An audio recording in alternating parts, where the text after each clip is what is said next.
औज़ुबिल्लाहि मिनश्शैतानिर्रजीम बिस्मिल्लाहिर्रहमानिर्रहीम। क्लास 8 बेटा, आज हम लोग अपनी मैथ्स की बुक में चैप्टर नंबर 1 स्टार्ट करेंगे और चैप्टर नंबर 1 का नाम सेट है। इसके बारे में हम लोग पहले भी बड़ी डिटेल से पढ़ चुके हैं, 7 में भी 6 में भी, और इसी को आज हम फर्दर कंटिन्यू करेंगे। और इसमें मज़ीद जो डिटेल्स हैं, मज़ीद जो हमने चीज़ें अभी तक सेट के बारे में नहीं सीखी, वो आज हम सीखेंगे। तो सबसे पहले वही बात, सेट क्या होता है। सेट हम कुछ रिव्यू कुछ चीज़ें कर लेते हैं जो हमने पिछली क्लासेस में पढ़ी हुई हैं। A collection of well defined distinct objects are called set. Set को आपको पता है हम लोग कैपिटल वर्ड से रिप्रेजेंट करते हैं। सेट हमारे पास 3 तरीक़ों से लिखा जाता है, जिसे हम डिस्क्रिप्टिव, टेबुलर और सेट बिल्डर नोटेशन कहते हैं। एक सेट के अंदर a set containing no element in is called empty set. एक सेट जिसके अंदर कोई भी एलिमेंट नहीं होता उसे हम लोग एम्प्टी सेट कहते हैं, और उसको इसको फाई पढ़ते हैं या खाली ब्रैकेट ये लगा दें, इससे रिप्रेजेंट किया जाता है। ये हमारे पास मेन कुछ चीज़ें शुरू हुआ। इसके बाद बच्चों हमारे पास आता है एक ऐसा सेट जिसमें सिर्फ एक ही एलिमेंट होता है, उसे हम लोग सिंगलटन सेट कहते हैं। जैसे उसने इसकी एग्जांपल ये दी हुई है। सिंगलटन सेट कौन सा होता है? जिसमें ओनली 1 एलिमेंट। अगर किसी भी सेट के अंदर लिमिटेड या फाइनाइट जो है वो नंबर ऑफ एलिमेंट्स होते हैं तो उसे फाइनाइट सेट कहते हैं। जैसे 1 से लेकर 10 तक, 1 से लेकर 100 तक, जिसकी कोई हमें आखिरी हद पता हो, आखिरी लिमिट पता हो कि ये सेट यहाँ पर ख़त्म हो जाएगा, उसे फाइनाइट सेट कहते हैं। और ऐसा सेट जिसके बारे में हमें ये ना पता हो कि कहाँ पर ख़त्म होगा, इसे हम लोग इनफाइनाइट सेट कहते हैं। जैसे कि रेत के ज़र्रात होते हैं, ग्रेन्स ऑफ सैंड, और इसी तरह दरख्तों के पत्ते हैं, ये अनकाउंटेबल होते हैं। जब तक हमने पुराने पत्ते गिनने हैं, वो हो सकता है कुछ गिर भी जाएं और कुछ नए भी निकल आए, तो ये अनकाउंटेबल ही रहता है। तो ऐसी चीज़ें जो अनकाउंटेबल रहें उसको हम लोग इनफाइनाइट सेट कहते हैं। फिर इसके बाद बच्चों हमारे पास 2 सेट जिनके अंदर कुछ भी कॉमन ना हो, उसे हम लोग डिसजॉइंट सेट्स कहते हैं। एग्जाम्पल हम यहाँ पर साथ साथ देखते चले जाते हैं इन सब चीज़ों की। डिसजॉइंट सेट्स हमारे पास वो सेट होते हैं जिसमें कुछ भी कॉमन ना हो। एग्जाम्पल इज़, आपके पास अगर A एक सेट है जिसमें 1, 3 और 5 लिखा हुआ है, और B एक सेट है जिसमें 2, 4 और 6 लिखा हुआ है। अब इसमें देखो कोई भी नंबर सेम नहीं है, तो ये हमारे पास डिसजॉइंट सेट कहलाता है। दोनों सेट जो हैं वो डिसजॉइंट है क्योंकि इसमें कुछ भी कॉमन नहीं है। और इसके बाद ऐसे सेट्स जिनके अंदर कम से कम एक एलिमेंट कॉमन हो, उसे हम लोग ओवरलैपिंग सेट कहते हैं। मिसाल के तौर पर हमारे पास C एक सेट लिखा हुआ है जिसमें 1, 3, 5, 7 ये लिखा हुआ है, और D एक ऐसा सेट है जिसमें हमारे पास 2, 3, 5, 7 लिखा हुआ है।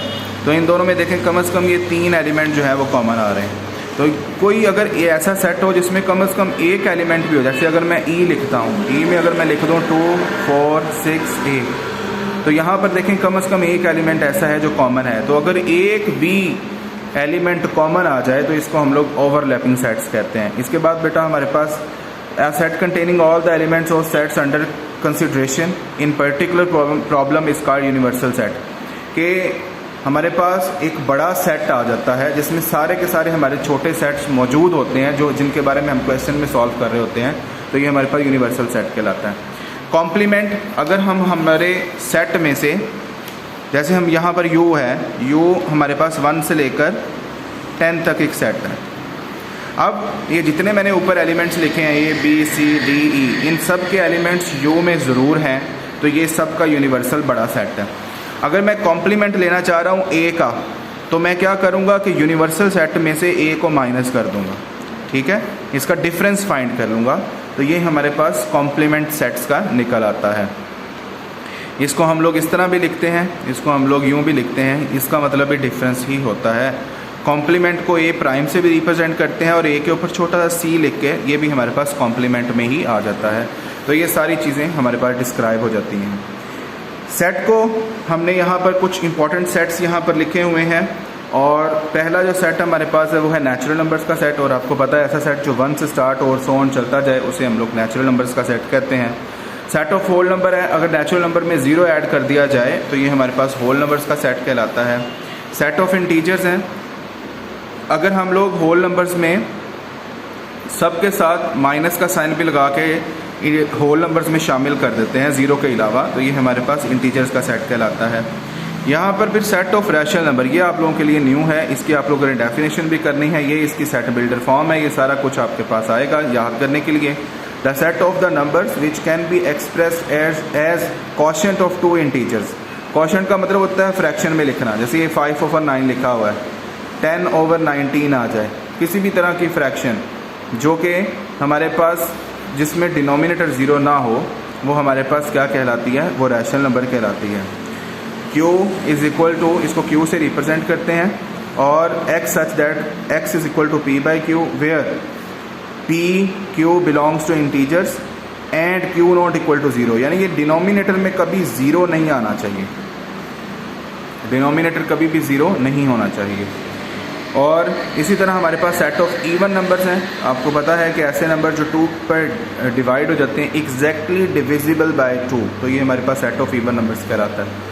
सेट ऑफ ऑड नंबर्स, तो ऐसे नंबर जो कि 2 पर एग्जैक्टली डिवाइड नहीं होते, वो हमारे पास ऑड नंबर्स कहलाते हैं, जैसे 1, 3, 5। यही हम लोग नेगेटिव में भी ले आए तो वहाँ पर भी आ जाते हैं। प्राइम नंबर्स, प्राइम नंबर्स ऐसे नंबर होते हैं जिसके जो सिर्फ 2 ही टेबल्स में आते हैं, या वो अपने टेबल में आते हैं या 1 के टेबल में आते हैं।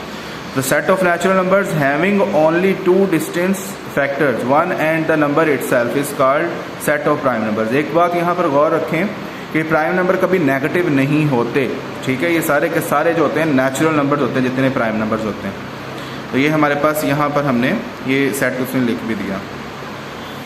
सबसेट, सबसेट का मतलब ये है बेटा, एक बड़ा सेट है और एक छोटा सेट है। अगर छोटे वाले सेट के सारे एलिमेंट बड़े सेट में आ जाएं तो ये हमारे पास सबसेट कहलाता है, ठीक है।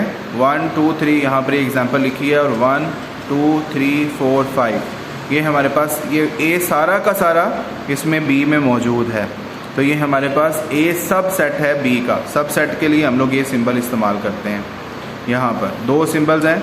अगर हमारे पास सेट बिल्कुल बराबर भी हो जाए तो ये भी हमारा, ये इम्प्रॉपर सबसेट होता है, और अगर बराबर ना हो तो ये प्रॉपर सबसेट होता है। ये हमारे पास नीचे लिखा भी हुआ है कि अगर at least 1 element in set B which is does not set of element of set A, तो हमारे पास ये प्रॉपर सबसेट कहलाता है। मतलब यहाँ देखें 2, 4, 6 है, लेकिन यहाँ पर 2, 4, 6, 8, 10 है, तो ये 2 एलिमेंट्स इसमें नहीं हैं, तो ये प्रॉपर होगा।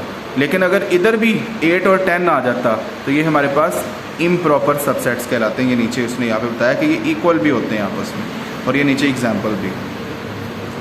Every set is an improper subset of itself, ठीक है, कि हर सेट जो होता है वो अपने आप का इम्प्रॉपर, क्योंकि इम्प्रॉपर के जब हम लोग सबसेट्स बनाएंगे यहाँ पर, तो उसमें हमारे पास ये एक ऐसा सेट निकलेगा जो कि जो हमारा क्वेश्चन है उसी को रिपीट करेगा, और उसी को हम लोग इम्प्रॉपर सबसेट कहते हैं। फिर आगे हमारे पास सबसेट्स हैं। फाइंडिंग द सबसेट, किसी भी सेट के अंदर हम लोग कितने सबसेट्स बना सकते हैं, ये हमारे पास इस फार्मूले की मदद 2k, के हमारे पास क्या होता है, number of elements that contain in given set. Given set के अंदर हमारे पास जो भी एलिमेंट्स मौजूद होते हैं, यहाँ पर k is the number of elements in the given set. मिसाल के तौर पर अगर हमारे पास यहाँ पर A एक ऐसा सेट है जिसमें 2, 4, 6, 7, 8, 9 ये एक सेट है, और इस सेट के अंदर कितने एलिमेंट्स हैं, 1, 2, 3, 4, 5, 6, तो k इज़ इक्वल टू 6 आ जाएगा। यानी k हमारे पास क्या शो करता है कि इस एलिमेंट में नंबर ऑफ एलिमेंट्स कितने हैं। तो इसके बाद हम लोग क्या करेंगे, 2k मतलब 2 की पावर 6, 2 की पावर 6 का मतलब ये है कि 2 को 6 टाइम इट सेल्फ मल्टीप्लाई कर दें, तो 2 2s are 4, 4 2s are 8, 8 2s are 16, 16 2s are 32, and 32 times 2 is 64। तो ये जो हमारे पास है इसके 64 सबसेट्स बनेंगे यहाँ पर। तो ये हमारे पास यहाँ फाइंडिंग द सबसेट की कितने बना सकते हैं, ये हमारे पास यहाँ पर है सबसेट। जब हम लोग इसको बनाएंगे तब हम देखेंगे। सबसे पहले हम लोग एम्प्टी सेट लिखते हैं, फिर सबको सिंगल सिंगल लिखते हैं, फिर 2 2 बनाते हैं, फिर अगर ज़्यादा है तो उसी तरह हम लोग उसको 3 3 4 4 करते चले जाते हैं। ये कुछ एग्जाम्पल उसने दी हुई हैं। और फिर उसके बाद है हमारे पास पावर सेट। एक सेट के कितने सब सेट्स बन सकते हैं ये उसका, और उसको अगर हम एक सेट में इकट्ठे कर लें जितने भी बने हों, ये हमारे पास पावर सेट कहलाता है। मिसाल के तौर पर जैसे 64 अभी हमने देखा सब सेट्स बनेंगे, तो अगर हम इनका भी एक सेट बना लें तो वो हमारे पास सब सेट पावर सेट कहलाता है। ये बच्चों हमारे पास मेन टॉपिक्स हमने यहाँ पर रिवाइज कर लिए। मेन डेफिनेशंस आज हमने देखी, इंट्रोडक्शन देखा पहले चैप्टर का। इन सब डेफिनेशंस को आप लोग देखें और इनको सीखें, इनकी एग्जांपल्स देखें। जो कोई डेफिनेशन कोई पॉइंट आपको क्लियर नहीं होता तो मुझे बताएं, और ताकि हम उसको क्लियर कर सकें।